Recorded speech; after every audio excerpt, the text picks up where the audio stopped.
স্বাগত নিউজ 24 দুপুর সংবাদে। সঙ্গে আছি আমি মাহমুদুল হাসান। ঋণ জালিয়াতি ও অর্থ পাচার মামলায় সাবেক প্রধান বিচারপতি সুরেন্দ্র কুমার সিনহাকে 11 বছর কারাদণ্ড দিয়েছে আদালত। ঢাকার বিশেষ জজ আদালতে এই রায় দেয়া হয়। মামলায় 9 জনকে বিভিন্ন মেয়াদের সাজা এবং 2 জনকে খালাস দেয় আদালত। আসামিদের মধ্যে ফার্মার্স ব্যাংকের অডিট কমিটির সাবেক চেয়ারম্যান মাহবুবুল হক চিশতি ওরফে বাবুল চিশতি কারাগারে আছেন। আর ব্যাংকের সাবেক এমডি AKM শামীম, সাবেক SEVP Kazi Salauddin, first vice president Swapan Kumar Roy, vice president Mohammad Lutful Haque, টাঙ্গাইলের বাসিন্দা মোহাম্মদ শাহজাহান ও একই এলাকার নিরঞ্জন চন্দ্র সাহা জামিনে আছেন। এছাড়া সাবেক প্রধান বিচারপতি SK সিনহা, ব্যাংকের ফার্স্ট ভাইস প্রেসিডেন্ট শাফিউদ্দিন আশকারি, টাঙ্গাইলের বাসিন্দা রণজিৎ চন্দ্র সাহা ও তার স্ত্রী শান্ত্রী রায় পলাতক রয়েছেন। গণপরিবহনের ভাড়া নিয়ে রাজধানীর রাজপথে নৈরাজ্য চলছে। সরকারের নির্ধারিত ভাড়ার দ্বিগুণ অর্থ নেওয়া হচ্ছে যাত্রীদের কাছ থেকে। বিআরটিএর চালানোর ভ্রাম্যমাণ আদালতে ধরা পড়ে এমনই বেশ কিছু অনিয়ম। সরকারি আদেশ অমান্যকারীদের আনা হয় সাজার আওতায়। তবে দূরপাল্লার বাসের এক এক কাউন্টারে হারের তারতম্য থাকলেও সরকার নির্ধারিত ভাড়ার অতিরিক্ত টাকা নেওয়ার অভিযোগ পায়নি বাংলাদেশ রোড ট্রান্সপোর্ট অথরিটি বিআরটিএর ভ্রাম্যমাণ আদালত। নাইমাল জিকোর প্রতিবেদন। যাত্রী পরিবহনের ভাড়া নির্ধারণের দ্বিতীয় দিন রাজধানী 8টি পয়েন্টে অভিযানের নামে Bangladesh road transport authority BRTA. এই সময় যাত্রীদের কাছ থেকে সরকার নির্ধারিত ভাড়ার থেকে অতিরিক্ত টাকা আদায় করা হচ্ছে কিনা সেই বিষয়টি খতিয়ে দেখতে রাজধানীর রাজপথে নামে সংস্থাটির ভ্রাম্যমাণ আদালত। এ সময় যাত্রীরা অভিযোগ করেন সরকার নির্ধারিত ভাড়ার দ্বিগুণ ভাড়া আদায় করা হচ্ছে তাদের কাছ থেকে। আর সেই ভাড়া না দিলে যাত্রীদের সাথে খারাপ ব্যবহার করছে বাস চালক, হেল্পার, কন্ট্রাক্টররা। ভাড়া বেশি রাখছে, এখানে ওনারা বলছে যে 2 টাকা 15 পয়সা পার কিলো, তা দেখা গেছে এরা 3 টাকা করেও নিচ্ছে পার কিলো, এরকম দেখা গেছে হিসাবে। যাত্রীদের উপরে কিছুই নাই, যাত্রীরা তো অলওয়েজ জিম্মি। 70% ভাড়া বাড়াইছে, 100% তারা নিয়ে নিচ্ছে। আর আমরা বুঝি না কত বাগান, আমরা যা কথা তাই তো দেই। এরপরে গাড়ি না দিলে গঞ্জাম করে যান, কারণ গাড়িতে যান। অতিরিক্ত ভাড়া আদায়ের অভিযোগ মেলে দূরপাল্লার বাসগুলোতেও। যাত্রীরা বলেন 250 টাকার টিকিট দিয়ে তাদের কাছ থেকে আদায় করা হচ্ছে 300 টাকার ভাড়া। 120 টাকা ছিল, এখন বাট 160 টাকা হয়েছে। যারা একটু নিম্ন ধরনের তারা তো ভোগান্তি হচ্ছে। 250 টাকা, আমারটা তো রাখছে 300 টাকা, 3টা টিকিটে 900 টাকা রাখছে। এমনি করে তো আমাদের জনগণের ভোগান্তি অনেক, এই যে ভাড়া বাড়ানো, তা আমাদের একটা বিশাল কারসিটির মধ্যে পড়ে যায় না। বিআরটিএর চালানো ভ্রাম্যমাণ আদালতে সিটি পরিবহনে অতিরিক্ত ভাড়া নেওয়ার সত্যতা মেলে। জরিমানা করা হয় বেশ কয়েকটি গাড়িকে। এই সময় সরকার নির্ধারিত ভাড়ার অতিরিক্ত টাকা আদায় করলে আইনের আওতায় নিয়ে আসা হবে বলে হুঁশিয়ারি দেন বিআরটিএর এই কর্মকর্তা। সিটি সার্ভিস কিছু বাস, সেখানে আমরা বেশ অনিয়ম আমরা পেয়েছি এবং সেগুলোকে সেজন্য 10,000 টাকা জরিমানা করা হয়েছে, একজনকে 5,000 টাকা জরিমানা, অনাদায় কিন্তু কারাদণ্ড হবে। এবং এরপরে আমরা কোম্পানির মালিককে এবং তাদের ওনারকে আমরা কিন্তু শাস্তির আওতায় আনব। তবে অতিরিক্ত ভাড়া আদায়ের অভিযোগ দূরপাল্লার বাসে থাকলেও এর সত্যতা পায়নি বিআরটিএর ভ্রাম্যমাণ আদালত। এছাড়া সিএনজি চালিত বাসগুলোর বিরুদ্ধেও তাদের এই অভিযান চলমান থাকবে বলে জানায় বিআরটিএ। নাইমাল জিকো, নিউজ 24, ঢাকা। ঋণ জালিয়াতি অর্থ পাচার মামলায় সাবেক প্রধান বিচারপতি সুরেন্দ্র কুমার সিনহাকে 11 বছর কারাদণ্ড দিয়েছে আদালত। এ বিষয়ে কথা বলছেন আইনজীবীরা। বিস্তারিত জানাবেন সহকর্মী হাবিবুল ইসলাম হাবিব।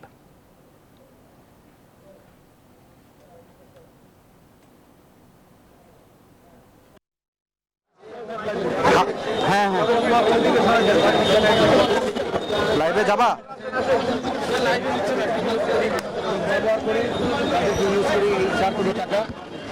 তার অ্যাকাউন্টে নিয়ে এসছে। সাবেক প্রধান বিচারপতিকে বিচারের রায় হলো, আদালত দণ্ড দিলেন। এটা কি প্রমাণ করে? এতে প্রমাণ করে যে আইনের ঊর্ধ্বে আসলে কেউই নয়। তিনি যত বড় ক্ষমতাশালী লোকই হোক বা যে ক্ষমতাই থাকুন না কেন, তাকে আইনের আওতায় আসতে হবে এবং আইনে যদি প্রমাণিত হয় তিনি অপরাধী, তাহলে তাকে সাজা ভোগ করতে হবে। আরেকজন আইনজীবী রয়েছেন public prosecutor advocate Abdullah Abu, আমরা তার কাছে তিনি তো পলাতক রয়েছেন। কই গেল আমার জুনিয়রগুলো গেল?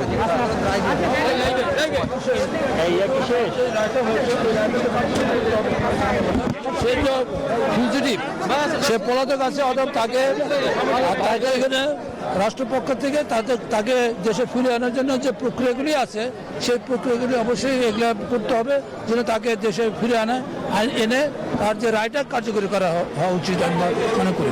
ধন্যবাদ। এখন যে বিষয়টি আমরা দেখছিলাম যে সাবেক প্রধান বিচারপতি এস.কে সিনহার।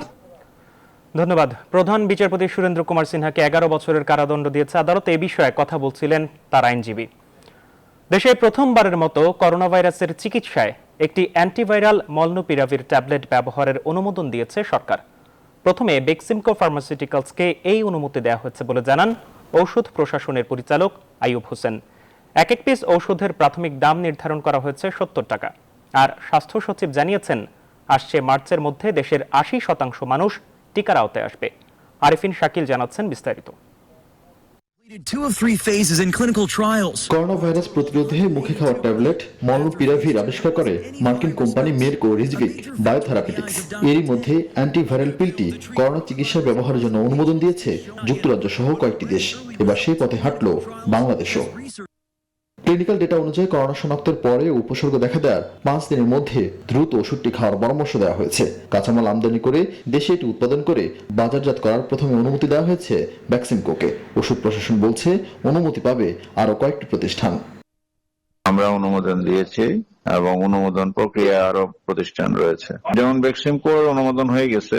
এখন স্কয়ার আছে, রেনেটা আছে, ইনসেপ্টা আছে, জেনারেল আছে, জেনারেল এসকেপ আছে, এখানে উৎপাদন করবে তারা। সচিবালয়ে এক অনুষ্ঠানে স্বাস্থ্য সচিব লোকমান হোসেন জানান চলতি বছরে দেশের 50% বেশি মানুষ টিকার আওতায় আসবে।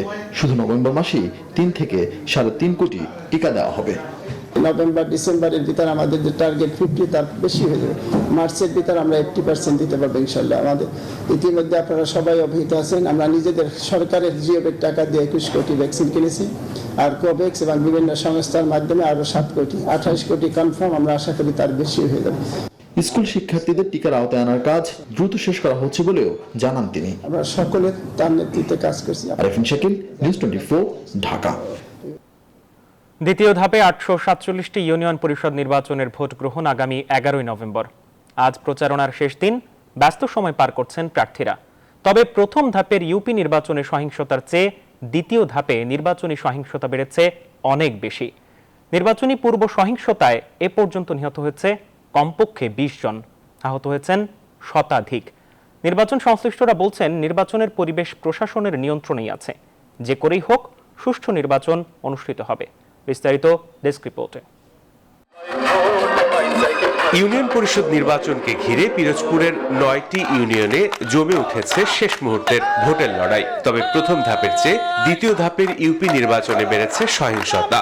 রবিবার সন্ধ্যায় শঙ্কর পাশা ইউনিয়ন নির্বাচনী প্রচারণাকালে প্রতিপক্ষের বিদ্রোহী প্রার্থী ও সমর্থকদের মধ্যে হামলায় গুলিবিদ্ধ হন পৌর যুবলীগের সাধারণ সম্পাদক ফয়সাল মাহবুব শুভ। এছাড়াও আরও এক কর্মী মেহেদি হাসানও গুরুতর আহত হয়। সহিংসতার ঘটনায় একে অন্যকে দুষছেন প্রার্থীরা। আমি যখন আমার দল বা লোকজন নিয়ে আমি যখন ওয়ার্কে যাই, আমাকে তখন রাত্রে বোম দাটা বিভিন্ন দিয়ে ভয় ভীতি আমাকে দেয়। প্রচারণা করতে যাই বিভিন্ন বাধার সম্মুখীন হয়েছি এবং যে কোনো সময় জীবন নাশের হুমকি তারা দিচ্ছে। যশোরের চৌগাছা ও ঝিকরগাছা ইউনিয়ন পরিষদ নির্বাচনে বিদ্রোহী প্রার্থী নিয়ে বিপাকে পড়েছে আওয়ামী লীগ। প্রায় প্রতিটি ইউনিয়নে রয়েছে এক বা একাধিক প্রার্থী।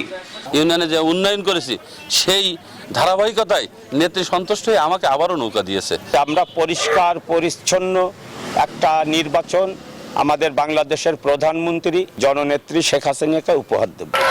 নোয়াখালীর বেগমগঞ্জ উপজেলার 14টি ইউনিয়ন পরিষদ নির্বাচন অনুষ্ঠিত হবে। শেষ মুহূর্তের প্রচারণায় মুখর বিভিন্ন গ্রামগঞ্জের এলাকা। তবে এখানেও রয়েছে একাধিক বিদ্রোহী স্বতন্ত্র প্রার্থীর ছড়াছড়ি। আওয়ামী লীগের একজন বিদ্রোহী প্রার্থী আছে, তিনি আমাদের অনেক ওয়ার্ড নির্বাচন পরিচালনা কমিটির আহ্বায়কদেরকে ধমকাচ্ছে। প্রত্যেকটি ভোটার প্রতি আমার আহ্বান, আমাদের নৌকা মার্কা একটা ভোট দিয়ে নৌকাকে নির্বাচিত করার জন্য। তবে ভোটাররা চান শান্তিপূর্ণ ও সুষ্ঠু নির্বাচন। আমরা সৎ, যোগ্য, নির্ভীক যে উন্নয়ন করবে তাকে আমরা ভোট দেব। এলাকার উন্নয়ন করবে এবং আমরা সেই ধরনের প্রার্থীকে ভোট দেব। নির্বাচনে আইন শৃঙ্খলা পরিস্থিতি স্বাভাবিক রয়েছে বলে দাবি পুলিশ কর্মকর্তাদের। আর সুষ্ঠু নির্বাচনে সকল ব্যবস্থা নেওয়ার কথা জানিয়েছেন জেলা নির্বাচন কর্মকর্তারা। নির্বাহী ম্যাজিস্ট্রেট সহ মাঠ পর্যায়ে বিজেপি, র্যাব অনেক ফোর্স থাকবেন, যারা যে কোনো ধরনের আইন শৃঙ্খলা পরিস্থিতি স্বাভাবিক রাখার জন্য সচেষ্ট থাকবেন। এই এলাকার লোকজন যাতে নির্বিঘ্নে এবং শান্তিপূর্ণ পরিবেশে ভোট প্রদান করতে পারে সেই লক্ষ্যে জেলা পুলিশের পক্ষ থেকে সব ব্যবস্থা গ্রহণ করা হয়েছে। এদিকে এই নির্বাচনকে ঘিরে সহিংসতা বাড়ছেই। সবশেষ মেহেরপুরের গাংনীতে 2 মেয়র প্রার্থীর সংঘর্ষে মারা গেছেন 2 ভাই।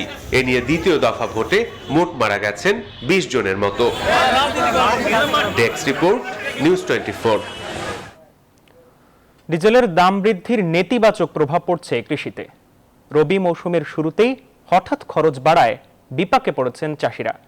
তেলের দাম লিটার প্রতি 15 টাকা বাড়লেও ফসল উৎপাদন ব্যয় বাড়বে 30%। আর এতে কৃষি অর্থনীতি ক্ষতিগ্রস্ত হবে বলে মনে করছেন অর্থনীতিবিদরা। এস এ বাপ্পির ক্যামেরায় রাজশাহী থেকে কাজী শাহেদের প্রতিবেদন।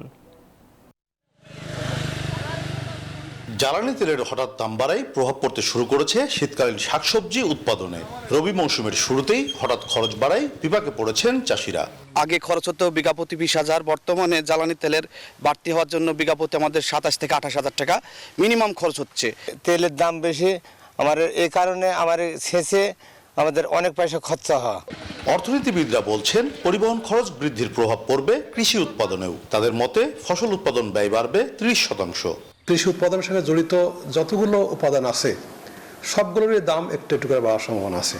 যদি একটু একটু করেও বাড়ে তাহলে সবগুলো সম্মিলিতভাবে কিন্তু একটা বড় দাম বাড়ার সম্ভাবনা আছে। সেক্ষেত্রে উৎপাদন খরচটা অনেক বেড়ে যাবে। সেচের ক্ষেত্রে কিছু খরচ বেড়ে যাবে, তো সেই খরচটি আবার উৎপাদন খরচের সঙ্গে যুক্ত হয়ে উৎপাদন খরচ খানিকটা বেড়ে যাবে। কৃষকের উৎপাদিত ফসল পরিবহনের মাধ্যমে বাজারে আসে, তার সবেরই দাম বাড়বে। শুধু কৃষি উৎপাদনে খরচ বাড়বে তা কিন্তু নয়, বরং পরিবহনে একটি বড় ধরনের নেতিবাচক প্রভাব ফেলবে। এই জন্য গোটা কৃষির উপরে এই ডিজেলের মূল্য বৃদ্ধি এটি বড় ধরনের হুমকি হিসাবে দেখা দেবে। কৃষিজাত দ্রব্যগুলো এক জায়গা থেকে অন্য জায়গায় নিয়ে যায়, তো জ্বালানি তেলের দাম যখন বেড়ে যাবে তখন এই বাজারজাতকরণের দামটাও বেড়ে যাবে। উৎপাদন ও পরিবহন খরচ বাড়লে বাজারে প্রভাব পড়বে, ফলে ভোক্তার উপর অতিরিক্ত চাপ তৈরি করবে মনে করছেন অর্থনীতিবিদরা। কাজী শাহেদ, নিউজ 24, রাজশাহী। চট্টগ্রামের হালিশহর গোডাউন বাজারের একটি বিপণী কেন্দ্রে ভয়াবহ অগ্নিকাণ্ডের ঘটনা ঘটেছে। আগুনে অন্তত 50টি দোকান পুড়ে গেছে। সকাল 8:30টার দিকে আগুনের সূত্রপাত হয়। ফায়ার সার্ভিসের সদস্যরা জানান, আগুন লাগার খবর পেয়ে আগ্রাবাদ স্টেশনের 6টি ও বন্দর স্টেশনের 2টি গাড়ি আগুন নেভানোর কাজ করে। ফায়ার সার্ভিসের সাথে যোগ দেন সেনাবাহিনী। প্রায় 1.5 ঘন্টার চেষ্টায় আগুন নিয়ন্ত্রণে আনে তারা। তবে আগুন লাগার কারণ ও ক্ষতির পরিমাণ এখনো জানা যায়নি।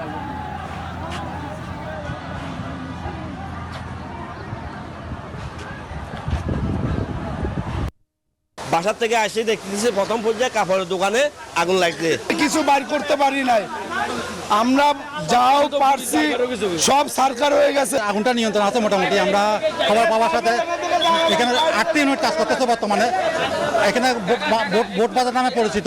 আমরা আগ্রাবাদ, ডক এবং অন্যান্য জায়গা থেকে আমরা মোট 8টা ইউনিট কাজ করতেছি। দেশের শীর্ষস্থানীয় শিল্প গোষ্ঠী বসুন্ধরা গ্রুপের ব্যবস্থাপনা পরিচালক ও শেখ রাসেল ক্রীড়া চক্রের চেয়ারম্যান সায়েম সোবহান আনভীরকে হত্যা চেষ্টার প্রতিবাদে আজও দেশের বিভিন্ন স্থানে মানববন্ধন ও প্রতিবাদ সমাবেশ অনুষ্ঠিত হয়েছে। এ সময় বক্তারা হত্যার নির্দেশদাতা হুইপ শামসুল হক চৌধুরী ও তার ছেলে শারুন চৌধুরীকে দ্রুত গ্রেপ্তারের দাবি জানান। সকালে নারায়ণগঞ্জের রূপগঞ্জে মানববন্ধন করেন স্থানীয় সাধারণ মানুষ। এ সময় তারা এই ষড়যন্ত্রের পরিকল্পনাকারীকেও বিচারের আওতায় আনার দাবি জানান।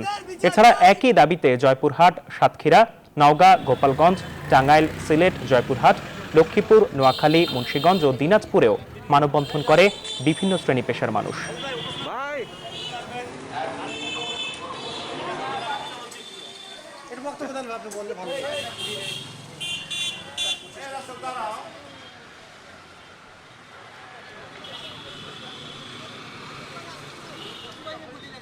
গণমাধ্যমের মালিক পক্ষ যারা, তাদের উপরও নির্যাতন, এখন হত্যার প্রচেষ্টা অত্যন্ত নিন্দনীয়।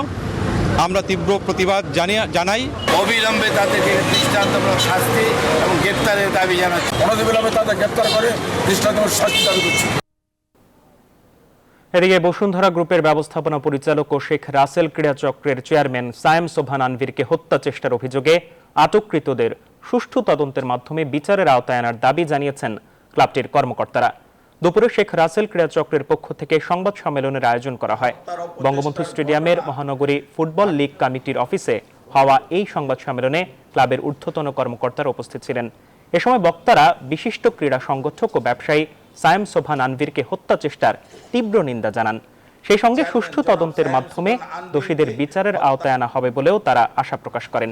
এ সময় উপস্থিত ছিলেন ক্লাবটির ভাইস চেয়ারম্যান ইমদাদুল হক মিলন, স্পোর্টস ডিরেক্টর সালেহ জামান সেলিম, ডিরেক্টর ইনচার্জ ইসমত জামিল আকন্দ লাভলু সহ অন্যান্যরা। চেয়ারম্যানকে হত্যার অপচেষ্টার ঘটনা আমরা শেখ রাসেল ক্রীড়া চক্র লিমিটেডের পক্ষ থেকে ঘৃণ্য ষড়যন্ত্র ও চক্রান্তের তীব্র নিন্দা ও প্রতিবাদ জানাচ্ছি। এই ভয়ানক ও ঘৃণ্য ষড়যন্ত্রের নেপথ্যে থাকা ব্যক্তিদের গ্রেপ্তার ও আইনের আওতায় এনে দৃষ্টান্তমূলক শাস্তির দাবি জানাই। মালিক শ্রমিক ফেডারেশনের নেতৃবৃন্দকে পুনর্নির্ধারিত হারের চেয়ে বেশি ভাড়া আদায় এবং যাত্রী ভোগান্তি থেকে বিরত থাকার আহ্বান জানিয়ে সড়ক পরিবহন ও সেতুমন্ত্রী ওবায়দুল কাদের মঙ্গলবার সচিবালয়ে সংবাদ সম্মেলনে এসব কথা বলেছেন। আর তা না হলে দায়ী পরিবহনের বিরুদ্ধে কঠোর আইনানুগ ব্যবস্থা গ্রহণ করা হবে বলেও জানান তিনি। সমিতি ও শ্রমিক ফেডারেশনের নেতৃবৃন্দ পুনর্নির্ধারিত হারে ভাড়া আদায়ে প্রতিশ্রুতিবদ্ধ হলেও গতকাল বিভিন্ন পরিবহনে অধিক হারে ভাড়া আদায়ের অভিযোগ এসেছে। আমি মালিক ও শ্রমিক ফেডারেশনের নেতৃবৃন্দকে পুনর্নির্ধারিত হারের চেয়ে বেশি ভাড়া আদায় এবং যাত্রী ভোগান্তি থেকে বিরত থাকার আহ্বান জানাচ্ছি। তা না হলে দায়ী পরিবহনের বিরুদ্ধে কঠোর আইনানুগ ব্যবস্থা গ্রহণ করা হবে। অপারেশন এক্স মুক্তিযুদ্ধে ভারতীয় নৌবাহিনী ও মুক্তি বাহিনীর যৌথ নৌ কমান্ডো অভিযানের ইতিহাস নিয়ে লেখা বই ক্যাপ্টেন MNR সামন্ত এবং সন্দীপ উন্নিথানের লেখা বইটির ইতোমধ্যে বাংলা সংস্করণ বের হয়েছে। মঙ্গলবার ভারতীয় হাইকমিশন কার্যালয়ে বইটির অংশবিশেষ পাঠ করা হয়। উপস্থিত বক্তারা জানান, নেভাল কমান্ডো অপারেশন এক্স বা NCOX ছিল অপারেশন জ্যাকপটের অংশ, যার অধীনে মুক্তি বাহিনীকে গোপন প্রশিক্ষণ এবং অস্ত্র সরবরাহ করা হয়। এটি দ্বিতীয় বিশ্বযুদ্ধের পরে বিশ্বে পরিচালিত বৃহত্তম গোপন অভিযান। 48 বছর ধরে অপ্রকাশিত থাকা এই গল্পটি প্রথম ইংরেজিতে প্রকাশিত হয় 2019 সালে। অপারেশন জ্যাকপট এর পরিকল্পনাকারীদের জন্য একটি অভূতপূর্ব সাফল্য। ফোর্ট উইলিয়ামে কমান্ডার সামান্ত পরিস্থিতি রিপোর্ট লিখছেন অ্যাডমিরাল নন্দা এবং ক্যাপ্টেন রায়ের জন্য। In this operation, the signaling method was very important and crucial. এবার ফার্স্ট সিকিউরিটি ইসলামী ব্যাংক অর্থ বাণিজ্যের সংবাদ। দক্ষিণ কোরিয়ায় করোনা মহামারীর পর অর্থনৈতিক পুনরুদ্ধার কার্যক্রম অনেকটা দুর্বল হয়ে পড়েছে। কোরিয়া ডেভেলপমেন্ট ইনস্টিটিউটের মতে বিশ্বব্যাপী চলমান জ্বালানি ও সরবরাহ চেইনে সংকটের কারণে দেশটির উৎপাদন খাতে স্থবিরতা তৈরি হওয়ায় এমনটা হয়েছে। কেডিআই জানায়, নিজেদের উন্নতির ধারাবাহিকতা হারিয়েছে উৎপাদন সংশ্লিষ্ট খাতগুলো। কেডিআই এর মাসিক অর্থনৈতিক সমীক্ষা প্রতিবেদনে এমনটা উল্লেখ করা হয়েছে। আগের তুলনায় অনেকটাই কমে এসেছে দক্ষিণ কোরিয়ার উৎপাদন খাত সংশ্লিষ্ট প্রতিষ্ঠানগুলোর জাহাজীকরণ। অন্যদিকে এ সময়ে দক্ষিণ কোরিয়ার পরিষেবা খাত পুনরুদ্ধার কার্যক্রম চালিয়ে নিতে সক্ষম হচ্ছে। করোনা সংক্রান্ত বিধিনিষেধ শিথিল ও অভ্যন্তরীণ চাহিদা বাড়ার ফলে এই খাতে উল্লেখযোগ্য অগ্রগতি দেখা গেছে বলে জানিয়েছেন CNN বিজনেস।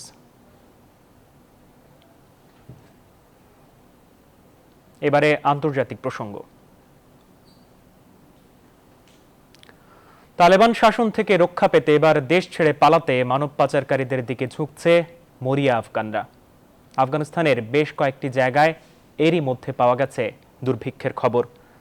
এভাবে চলতে থাকলে আসন্ন শীতে দুনিয়াতেই নরকের মুখোমুখি হবে সেখানকার স্থানীয়রা, এমনটাই বলা হয়েছে বিবিসির প্রতিবেদনে। নিবিড় আমিনের ডেস্ক রিপোর্ট। পাকিস্তান ও ইরান সীমান্তের কাছে অবস্থিত আফগানিস্তানের প্রত্যন্ত শহর জারঞ্জ, যেখানে মানব চোরাচালানের একটি প্রধান কেন্দ্র। সেখানেই শরণাপন্ন হচ্ছে বহু আফগান নাগরিক। উদ্দেশ্য একটাই, যে কোনো উপায়ে ছাড়তে হবে তালেবান শাসিত আফগানিস্তান। এমনই চিত্র দেখা গেল বিবিসির মঙ্গলবারের এক ভিডিওতে। স্থানীয় পাচারকারীদের মতে, তালেবান দখলের পর দেশ ছেড়ে যাওয়া আফগানদের সংখ্যা হয়ে গেছে দ্বিগুণেরও বেশি। ব্রিটিশ এই সংবাদ মাধ্যম আরও জানায়, শীত নামতে শুরু করেছে আফগানিস্তানে। যদি আবহাওয়া খারাপ হয় তাহলে ক্ষুধা ও দুর্ভিক্ষের সম্মুখীন হবে দেশটির বিপুল সংখ্যক মানুষ। এই প্রসঙ্গে বিশ্ব খাদ্য কর্মসূচির নির্বাহী পরিচালক ডেভিড বিসলে বলেন, বর্তমানে পৃথিবীর সবচেয়ে খারাপ মানবিক সংকটের দিকে তাকিয়ে আছেন তারা।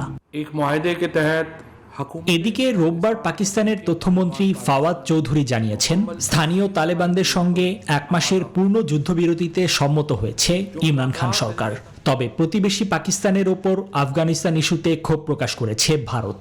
আফগানিস্তানের প্রতিবেশী দেশগুলোকে নিয়ে দিল্লিতে আগামী 10 নভেম্বরের বৈঠকে অংশ নিতে ইসলামাবাদ অস্বীকৃতি জানানোয় এই ক্ষোভ প্রকাশ করেছে মোদী প্রশাসন। অন্যদিকে তাজিকিস্তানে আটক আফগান পাইলট ও কো পাইলটদের মুক্তির বিষয়ে যুক্তরাষ্ট্র কোনো উদ্যোগ নিচ্ছে না বলে অভিযোগ করেছেন আটক বৈমানিকদের কয়েকজন। নিউ ইয়র্ক টাইমসকে তাদের একজন জানান, এখনো পর্যন্ত কোনো সহযোগিতা করেনি ওয়াশিংটন। নিবির আমিন, নিউজ 24। এখন এই পর্যন্ত। আরও খবর ও বিশ্লেষণ জানতে ভিজিট করুন www.news24bd.tv। ধন্যবাদ সবাই।